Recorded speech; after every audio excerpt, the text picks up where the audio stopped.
మాట కూడా అన్నారు, అరే ఈ సుదర్శన్ రెడ్డికి ఇంకా ఏం పని లేదా, ఈ సివిల్ సప్లైస్ కుంభకోణం అని తిరుగుతూ ఉన్నారు.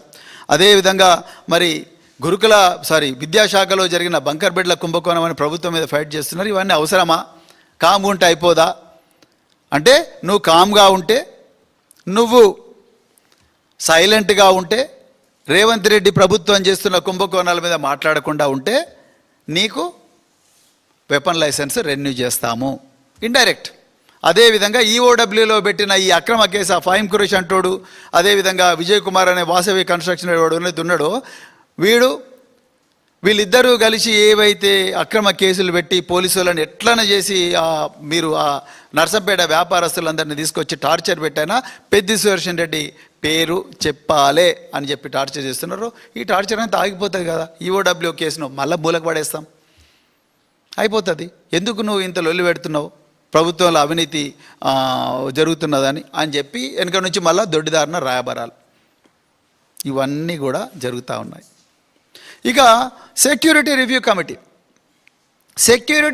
కమిటీ అని చెప్పి 2026లో ఏదైతే ఈ తెలంగాణ పోలీస్ డిపార్ట్మెంట్ పెట్టిందో, రేవంత్ రెడ్డి గారి ఆదేశాల మేరకు డీజీపీ ఆయన ఇచ్చిన ఆదేశాలు ఈ డీజీపీ అమలు చేసి సెక్యూరిటీ రివ్యూ కమిటీ అని పెట్టినరో, ఈ సెక్యూరిటీ రివ్యూ కమిటీలో పెద్ది సుదర్శన్ రెడ్డికి గన్మెన్ తీసేసిండ్రు. ఏమనంటే నువ్వు ఎక్స్ఎమ్మెల్యే, నీకు థ్రెట్ లేదు. ఇప్పుడు నేను అసలు విషయానికి వస్తాను. సరే, పెద్ది సుదర్శన్ రెడ్డికి థ్రెట్ లేదు, ఆయన 20 సంవత్సరాల నుంచి గన్మెన్ ఉన్నాడు, తీవ్రవాద, దాని పక్కనే పాకాల కొత్తగూడ, గంగారము, అదేవిధంగా మొద్దులగూడెము, కోనాపూరు, కొండాపూరు, ఇన్ని గ్రామాలు, చెన్నారావుపేట, గూడూరు అంతా కూడా అడవులే, మొత్తం కూడా అడవే, చివరికి గోదావరి దాకా అడవే. అడవుల్లో ఎప్పుడూ కల్లోలం జరుగుతూ ఉంటుంది. పక్కన ఛత్తీస్గఢ్ ఉన్నది, ఎప్పుడైనా మావోయిస్టులు రావచ్చు, ఎవరైనా రావచ్చు. వీళ్ళందరి వల్లనే నాకు ముప్పు ఉందని, ఆయనకు ముప్పు ఉందని 20 సంవత్సరాలు గన్మెన్ ఇచ్చారు అతనికి. అలాంటి ఒక సీనియర్ నాయకుడికి సడన్గా గన్మెన్ తీసేస్తే పాపం మేము ఎట్లయితే కోర్టుకు పోయినాం ఆయన కూడా అట్లా పోయిండు. బీరం హర్షవర్ధన్ రెడ్డి నాగర్ కర్నూలులో పోయిండు, కొల్లాపూర్లో పోయిండు, ఈయన పెద్ది సుదర్శన్ రెడ్డి కూడా పోయిండు. వీళ్ళందరికీ కూడా కోర్టు స్టే ఆర్డర్ ఇచ్చి అసలు వీళ్ళకి ఏం ప్రాబ్లం ఉందో, వీళ్ళ ఎందుకు ముప్పు ఉన్నది, వీళ్ళు ఎందుకు అభద్రతా భావంతో ఉన్నారు అని చెప్పి కోర్టు కనుక్కోమని చెప్పారు. అంతవరకు స్టే ఇచ్చారు. మరి స్టే ఇస్తే వాపస్ పంపించిన గన్మెన్లను మళ్ళీ రిస్టోర్ చేయాలి కదా. ఈ ఆర్డర్ తీసుకొని వీళ్ళు వరంగల్ కమిషనర్ ఆఫ్ పోలీస్ దగ్గరికి పోతే, సార్ నా చేతిలో ఏమీ లేదు, అంతా కూడా ఇంటెలిజెన్స్ డిపార్ట్మెంట్ చూస్తున్నది. ఇంటెలిజెన్స్ డిపార్ట్మెంట్ ఎవరికి రిపోర్ట్ చేస్తుంది? ముఖ్యమంత్రికి రిపోర్ట్ చేస్తుంది. ఇప్పుడు ఈయన ముఖ్యమంత్రి పోయి ఎన్ని అడగాలి? ముఖ్యమంత్రిని అడగాలనుకుంటే ఇగో ఇవన్నీ చెప్తాడు. ఏవి? నువ్వు సివిల్ సప్లై స్కామ్ గురించి మాట్లాడకు, లేకపోతే ఈ విద్యాశాఖలో జరిగిన బంకర్ బెడ్ల కుంభకోణం గురించి మాట్లాడకు, రకరకాల కుంభకోణం గురించి మాట్లాడకు, నువ్వెందుకు బీఆర్ఎస్లు ఉంటావు, నువ్వు వేరే మా పార్టీలకు రావచ్చు కదా అని ఇక బేరం పెడతాడు. పెద్ది సుదర్శన్ రెడ్డి ఆత్మాభిమానం ఉన్నవాడు, ఆత్మగౌరవంతో బతికినవాడు, ఎన్నడూ కూడా తల వంచని వాడు, కేసీఆర్ గారు శిక్షణ ఇచ్చిన సైనికుడు. అందుకొరకు ఆయన ఇట్లాంటి పనులు చేయలేదు కాబట్టి లోపల కుమిలిపోయాడు.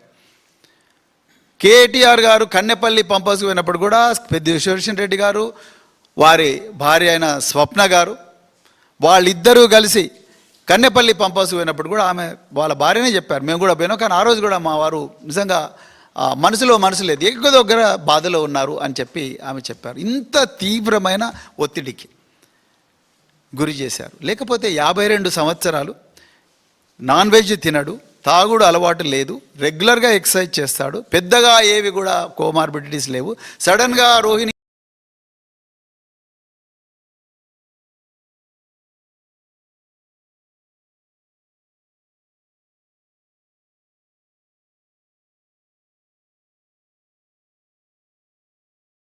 హాస్పిటల్కి పోయి వెంటనే కుప్పగొలి 45 నిమిషాలు సిపిఆర్ చేస్తే తప్ప గుండె మళ్ళీ పని చేయలేదు అని అంటే ఒక్కసారి ఎంత తీవ్రమైన ఒత్తిడికి గురంటారో ఒక్కసారి ఆలోచించండి. ఏం పాపం చేశారు పెద్ది సుదర్శన్ రెడ్డి గారు?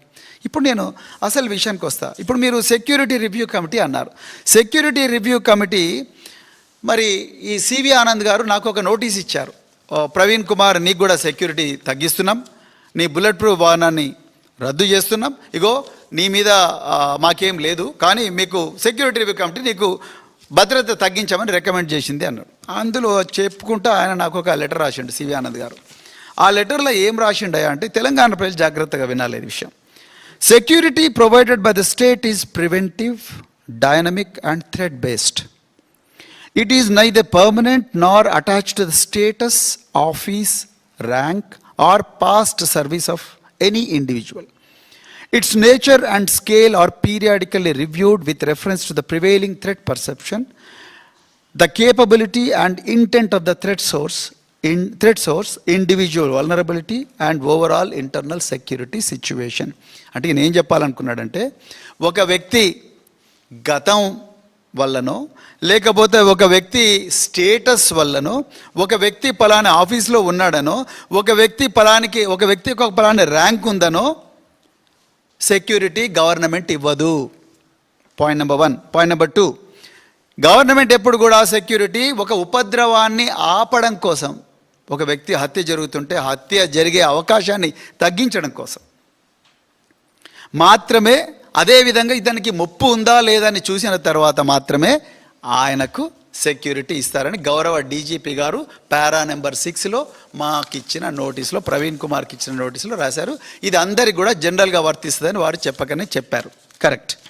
సో బాగుంది, ఇప్పటివరకు మంచిగా ఉంది. కానీ ఇప్పుడు నేను అసలు విషయానికి వస్తా. అయ్యా డీజీపీ గారు, రేవంత్ రెడ్డి గారు, మరి మీ ఆదేశాల మేరకే నేను చేసిన, ఆయన ఎవరు అడిగినా కూడా నాకేం తెలుసు, సీఎం గారు ఏమన్నారు చేసినా అని ఆయన అంటున్నారు.